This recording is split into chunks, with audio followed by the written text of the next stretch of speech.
handouts this morning. We have a wonderful spring day.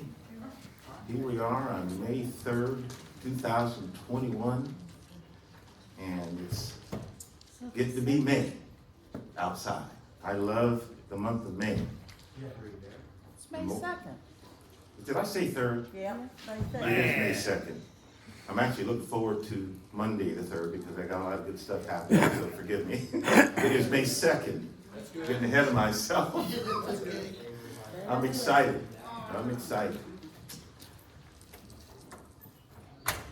I'll wait till more people get their hand out before I start. Wow. It is truly a privilege to walk with God. Amen. I said it's a privilege to walk with God. Yeah. There's a whole lot of stuff going on in this world, and we can look at it and say this is good, that is bad. But when you are walking with God, He works everything together for your good. Now that's a miracle in itself. Sister Vondell, I want to echo the sentiment, how good it is to see you here in church service. Yes. When we first met, we chatted, and then you told me about your spiritual roots way back in the day, and you shared with me, as you were discussing it, then we came to find out that someone that I met when he was in his teen years, we've known each other, we knew each other from both of our teen years. You had known him when you guys were like pre-K age in kindergarten stuff. Wow. And used to play under the church pew. And he'd pull me out. So it is really wonderful to see you. It is Thank you. such a blessing. Praise God. Amen. Hallelujah. And, every miracle of God doesn't necessarily look like a fun thing. So the fact that her health has allowed her to be here today is a blessing. Pastor referred to a miracle. But I will tell you, a miracle, in essence, is anything that is supernatural. All right? And sometimes God does things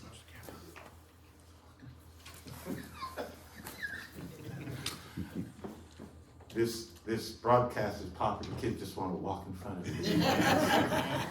That must be important. Speaking of important, look at the title of the lesson. Poised for greatness. So you may not realize that God is wanting to take you to great places. But that's exactly what His intention and His goal is. And it's up to each one of us to cooperate. Yes. And that word, to cooperate, literally means to work with. And when you read the New Testament, there's a term in the King James, co-laborer. That means co-worker. So God is God and we're not. But He literally elevates us to a position. He's the boss. In fact, He's the owner. He owns the whole plant. Yes. He owns the whole business. And yet He elevates us to the position of co-worker. In that He brings us up, but He also came down and made Himself equal to us. The concept of all this is just mind-blowing.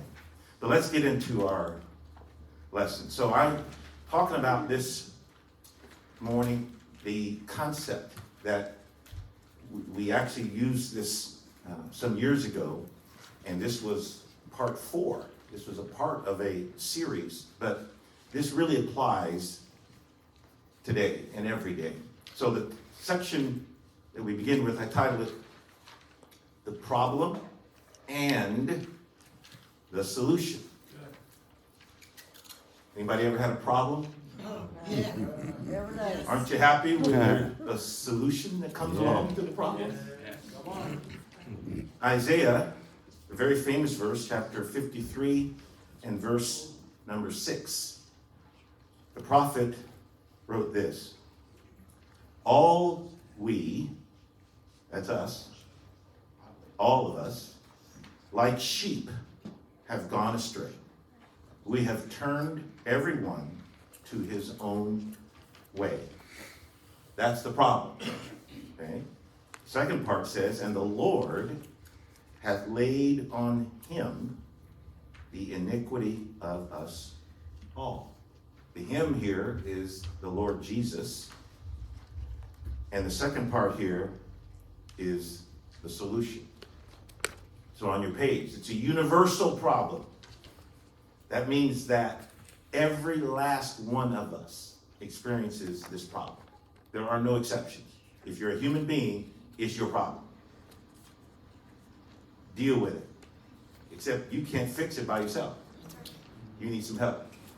Now you do have a role to play, but without some outside help, there's nothing you can do that fixes this. It's with the outside help that now makes it possible for this to actually not just get fixed, but to be a total solution to the problem. So God offers one all-sufficient solution. In going our own way, we have turned our backs on God. That's the problem. We turned our backs on him. This term, gone astray, the original Hebrew is avon or avon, and it means iniquity and rebellion. That's the problem. And it also, inherent in the term, was not just the iniquity and rebellion, but the punishment or the evil consequences that the iniquity brings.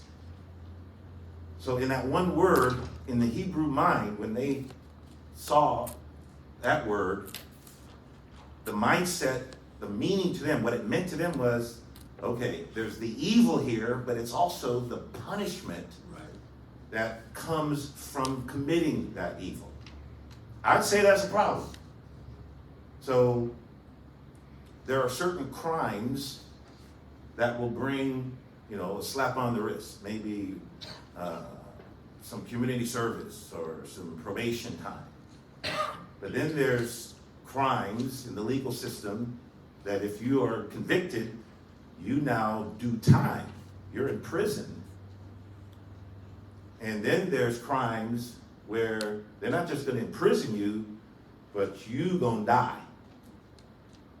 All right? So anybody that's even roughly familiar with the scriptures, you may remember there is a verse that says, the wages of sin is probation. Oh, no, that's not what it says. The wages of sin is community service. Nope. It's not even time in jail. It's the death sentence. Well, guess what crime you committed? You committed the wages of sin. You sinned. You earned the penalty of death. That's a problem. How many would agree? That's a problem. No problem. I don't know anybody that when they got, or I don't know of anybody, I can't say I know anybody that actually has died at the hands of the state. But I don't know of anybody who, basically said, can I die? And, I'd like to volunteer for the death penalty. Everybody tries to get out of the death penalty, no matter what crimes they've committed. Nobody wants that. But that's what we earn. So, the second section, true meaning and the purpose of the cross. The true meaning and purpose of the cross. It was a divine exchange. It was a divine exchange. You say those two words with me? Divine exchange. Just say it again. Divine exchange. Divine in that it wasn't our idea. It wasn't something that we came up with. This was something that God came up with. In fact, he had planned it before he ever said, let there be light. It was already in the mind of God. He had a solution to the problem. Because he anticipated the problem, because he gave us free will. when he created us, and he knew that at some point we'd get stupid and make the wrong decision. Now don't go home saying, man, the teacher called me stupid today. Even though I did, actually. No offense intended. So in this divine exchange, there's two good things. Number one, justice was done.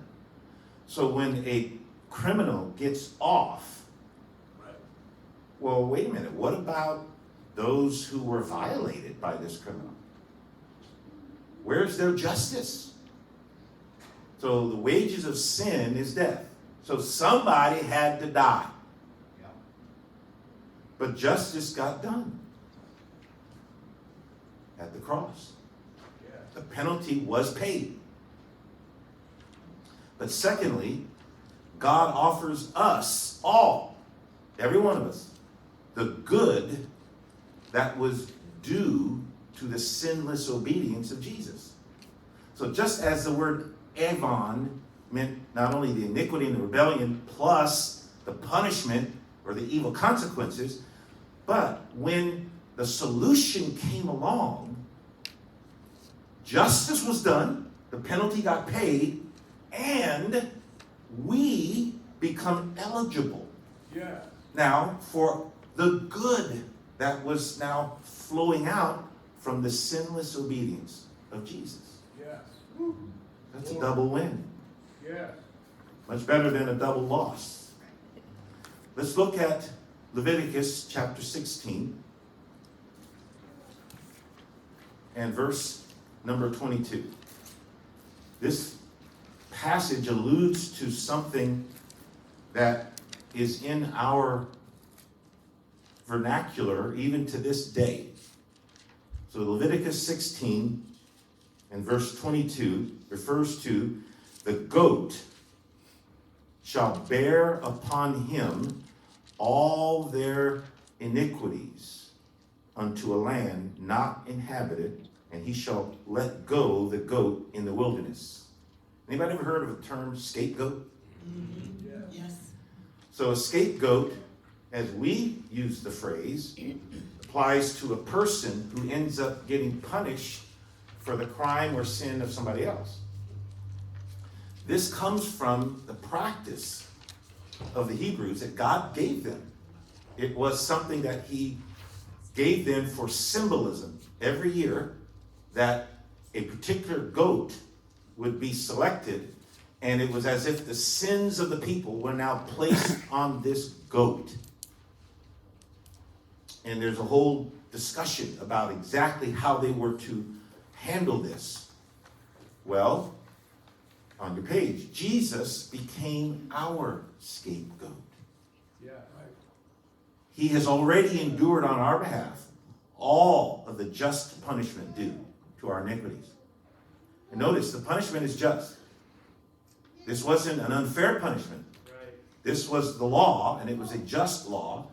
We knew going in that if we broke the law, this would be the penalties, and we still did it. So it's a just punishment because of our iniquities, because of our Avon, our rebellion.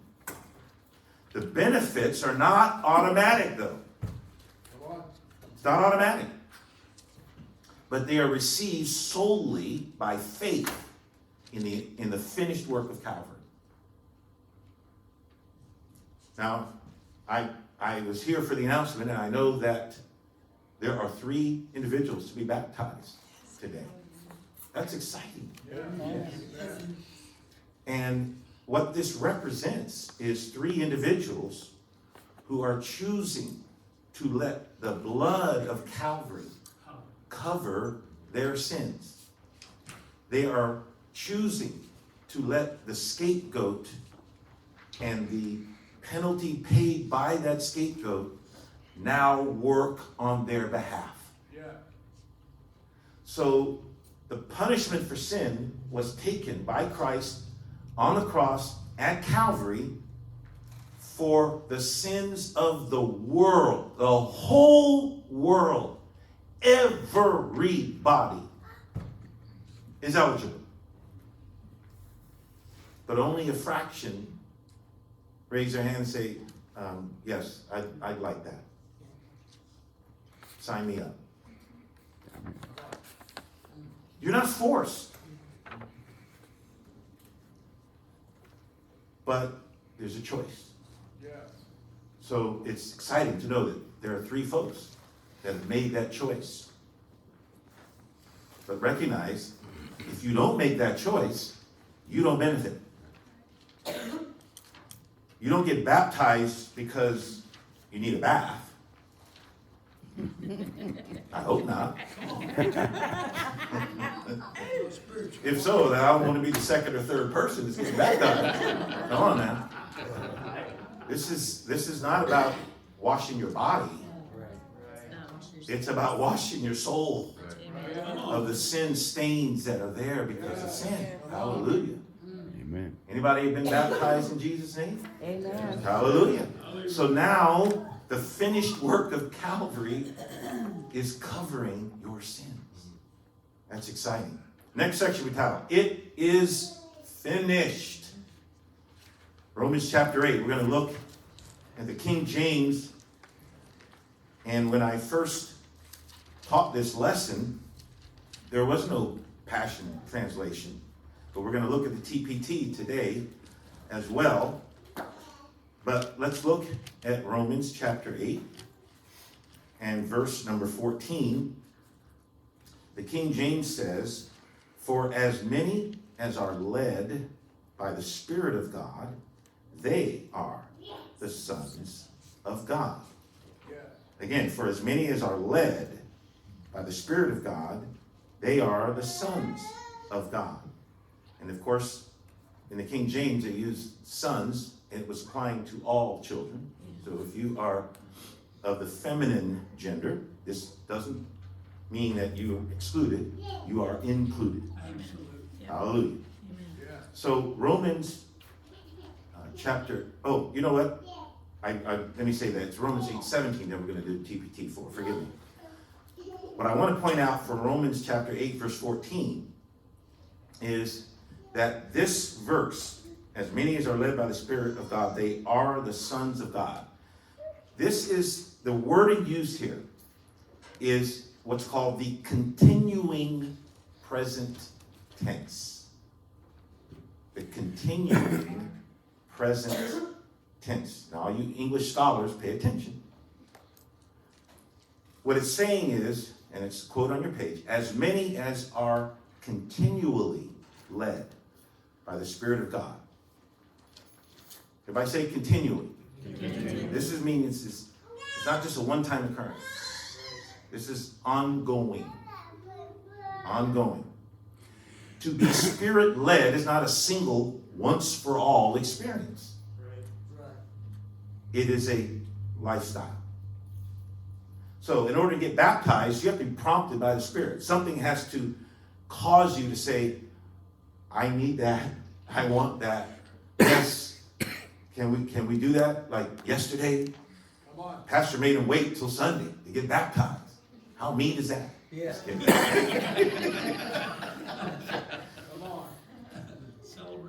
So there's a decision that we made. But the ongoing, continual leading of the Spirit is what Romans 8:14 is talking about. To be a child of God, a son and daughter of God, means that you are continually led. It is a lifestyle and is the only pathway to spiritual maturity. You can't mature in God if you're doing your own thing. You have to be doing His thing. We must grow up from being little children to become mature sons and daughters of God. Now, children are adorable most of the time. Mine yesterday. But at some point, you would get very concerned if they never grew up. Physically, that would be disturbing if they just stayed that same size as a 2-year-old. How are they ever going to drive you around when you need help down the road? How are they going to pay for your stuff and help you out when you're a senior citizen and they're supposed to now do things for you? If they stay 2 years old and never get to be 22 and 32 and 42, they can't help you. So you want them to grow up. Well, God, for different reasons, wants us to grow up. It's not so much that he needs us, but he chose to partner with us. He wants us to be his co-workers. Well, how much can a 2-year-old contribute at the office? So they got to grow up or they can't be much of a good co-worker, right? Same thing spiritually. Now, this is the continuing present tense. It's an ongoing thing, right? And we're going to come back to that concept. Let's look at Hebrews chapter 10 and verse number 14. So we looked at Romans 8:14. Now we're going to look at Hebrews 10 and 14. It says, "For by one offering he," meaning Christ, "hath perfected forever them that are sanctified." We're talking about the cross at Calvary and the offering that he made, meaning his death. Let's read it again. "For by one offering, his death on the cross, he hath perfected forever them that are sanctified." That's us. So we're talking about an action that was taken. We're talking about two different parties, Christ and then you. Okay? So this time, looking on your page, two different tenses are used. To describe what Jesus accomplished, the writer of Hebrews uses what's called the perfect tense. And it says, he has perfected forever. So it's the way it says, he has perfected forever. That means that it's done, finished. When he was on the cross and it was about to expire, he literally said the words, "It is finished." Everything that needed to be done to accomplish your redemption, your salvation, was completed. The work was complete. Nothing else he needed to do in order for now you and me to be saved. That's huge. Very important. On the other hand, to describe the outworking of the sacrifice in those who accept it for themselves, he uses the continuing present tense, meaning those who are being sanctified. Yeah. So your sanctification is not one and done. It's ongoing. It's progressive. It's something we need to work on every moment of every day, of every week, of every month, of every year, of every decade, until the trumpet sounds. Then you won't have to work anymore. Your work will be completed. Or until the grave. But the point is here, you can't just hang it up now and cruise. You don't put it on cruise control. Right, Brother Robinson? That's one of his favorite themes. And he's right. We're not just cruising. We still got to be paying attention. This is work. He did the work. Now that gives us the option, the possibility of salvation. So now the outworking of that, of being sanctified, is an ongoing process. There have been times when I hated that word, process, because I want the end goal. I want the final product. Right. But the process, sometimes getting to that, is painful. There's a polite word that sometimes gets used, circuitous. You ever seen that word, circuitous? Mm-hmm.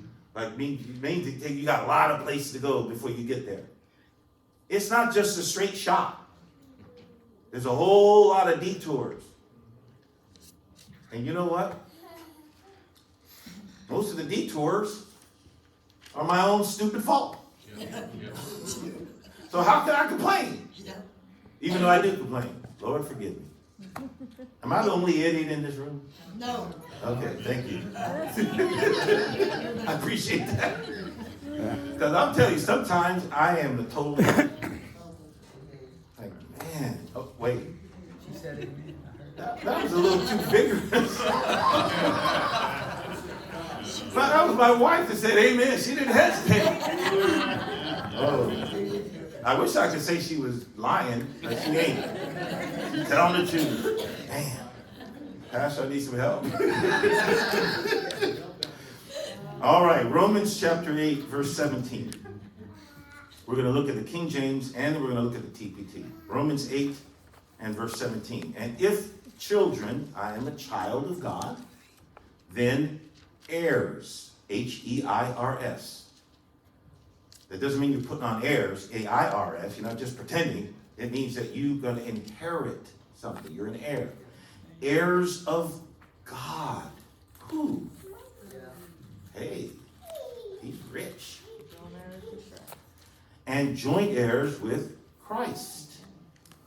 If so be that we suffer with him, that we may be also glorified together. There's an if there. So in other words, I have to be willing to walk the road similar to Christ. Wherever that road may take me. However circuitous that road may be. However pleasant or unpleasant the process may or may not be. Let's look at the TPT for Romans 8 and 17. It says, and since we are his true children, we qualify to share all his treasures. My Father is rich. So is yours. If you've been baptized in Jesus' name, receive the Holy Ghost, speaking in tongues, he's your dad. For indeed, we are heirs of God himself. And since we are joined to Christ, we also inherit all that he is and all that he has. We will experience being co-glorified with him, provided that we accept his sufferings as our own. So it's conditional. Everybody say it's conditional. On your page. In order to receive an inheritance, you must activate the will. So just because somebody puts it in their will that you're going to inherit something, doesn't mean you're going to get it. It means that if you do what you're supposed to do, you'll get it. But if you don't do it, you don't get it. It was left for you. But if you don't activate the will, which is the same word as testament, then you leave it on the table. Amen. Now pause for a minute. If you were familiar, if you had a friend whose parent died and left them $500,000, but they were in need, money-wise, but they never went to activate the will. They know about it. They get the phone call, let them know it's available, and they never pull the trigger. They don't go claim it. What would be your opinion of that person? You'd think that's pretty stupid, wouldn't you?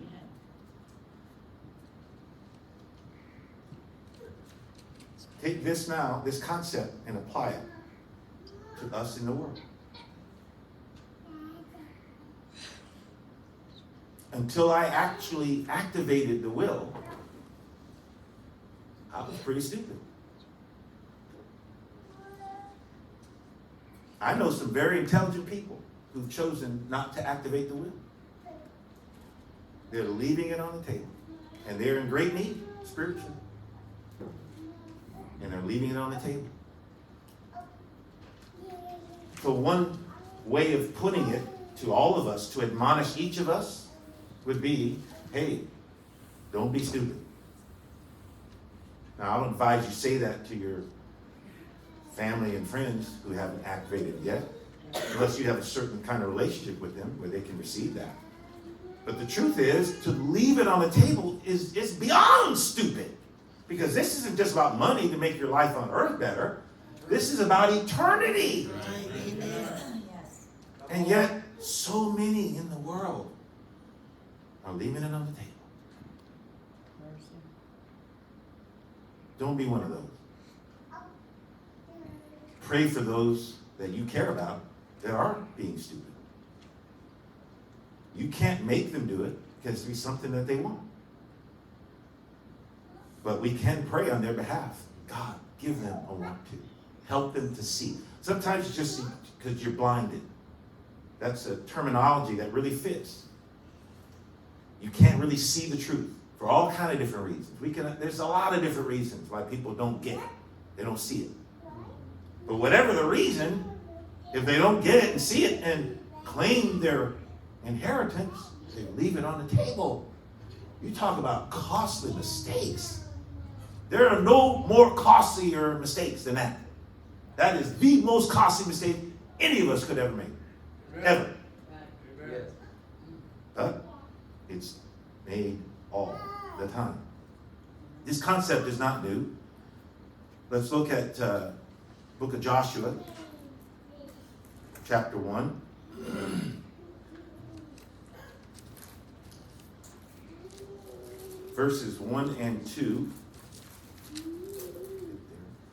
Now, after the death of Moses, the servant of the Lord, it came to pass that the Lord spake unto Joshua, the son of Nun, Moses' minister, saying, Moses my servant is dead. Now therefore arise, go over this Jordan, that was a river, thou and all this people, unto the land which I do give to them, even to the children of Israel. So, this is pretty plain to understand. Moses is dead. Joshua is his successor as a leader of the people. And God says, get up, arise, and move. So sometimes in order to claim what has already been designated as yours, you got to get up and move. Yeah. You got to do something. Right. You can't just sit there. You can't just think about it. You have to act. Everybody say act. Act. All right, there's a time for action. So he tells him, get up and cross this Jordan River. All the people, lead them all over there, and I'm giving this to you, this land. I'm giving it to the children of Israel. Verse 3, every place that the sole of your foot shall tread upon, that have I given unto you, as I said unto Moses. He renews the promise he made with Moses for the people. He renews that now with his successor, Joshua, reminding them. So he says, I'm giving you this, but it's not yours till you walk on it. So get up, cross the river, and take the land. Everywhere your foot steps, that's yours. So on your page, it's already yours. But you must take it. This is a lifelong process. So salvation is a gift. Yes. But if you don't pick up the gift and own it, then it's as if you never received it. Amen. It is a lifelong process. Last section, enforcement. And in the New Testament, Gospel of Mark, chapter number 5. We're going to look at several verses in here. Mark chapter number 5. This is really an interesting story. One could make a whole lesson out of this for other reasons altogether. But verses 1 and 2 of Mark 5. Jesus is with his disciples. They came over unto the other side of the sea, into the country of the Gadarenes. And when he was come out of the ship, immediately there met him out of the tombs a man with an unclean spirit. Meaning this man is possessed, demon possessed. Skipping down to verse 6. But when he, meaning this man that was possessed, when he saw Jesus afar off, he ran and worshipped him and cried with a loud voice and said, What have I to do with thee, Jesus, thou Son of the Most High God? I adjure thee by God that thou torment me not. Like, wait a minute, this guy is worshiping. That means, in this instance, he is literally prostrating. The man is prostrating himself before the Lord Jesus. But then we find out it's not really the man that's causing this action. Verse 8. For he, meaning Jesus, said unto him, the man, Come out of the man, thou unclean spirit. Oh, so this guy is demon possessed. So when Jesus speaks, he's not speaking to the person. He's speaking to the demons that are occupying the person, that are possessing the person. Verse number 9. And he asked him, What is thy name? And he answered, saying, My name is Legion, for we are many. So there wasn't just one demon in this man, there was a bunch. And he besought him much, meaning the man, or the demons inside the man, besought him, Jesus, much, that he would not send them away out of the country. One could teach a whole lesson about the fact that in the demonic system, it's all about rank. And if they get cast out of the region, they lose rank. So they're begging him, okay, we know we have to leave this guy. But we're just asking you, please don't make us leave the region. Now, when you think about demons, it's a little scary. And people are intimidated by demons. We need to respect what demons are and can do, but we should not be intimidated if we are filled with the Spirit of the Lord. Amen. That's a whole nother series of lessons. But what we see here is Jesus, one man, against a legion. A legion was a term used by the military. And there's a bunch of them. But all of them are now bowing to one guy, saying, Please don't send us out of here. Now there was there nigh unto the mountains a great herd of swine feeding, and all the devils besought him. All the devils besought him. That's a bunch now asking one guy, begging him. Okay, in the Amplified it says the demons begged him. So one guy and a bunch of demons, but they're the ones saying, please don't send us out. That tells you how great our God is. All right? Don't forget that. And they say, send us into the swine that we may enter into them. And forthwith Jesus gave them leave. In other words, he permitted them. And the unclean spirits went out, entered into the swine, the herd ran violently down a steep place into the sea, and there were about 2,000 that were choked in the sea. On the page, the man Jesus couldn't be everywhere. He was one guy. But guess what? Collectively, we can. There are people in really bad situations that seem hopeless. For time's sake, we're not going to read verses 3 through 5.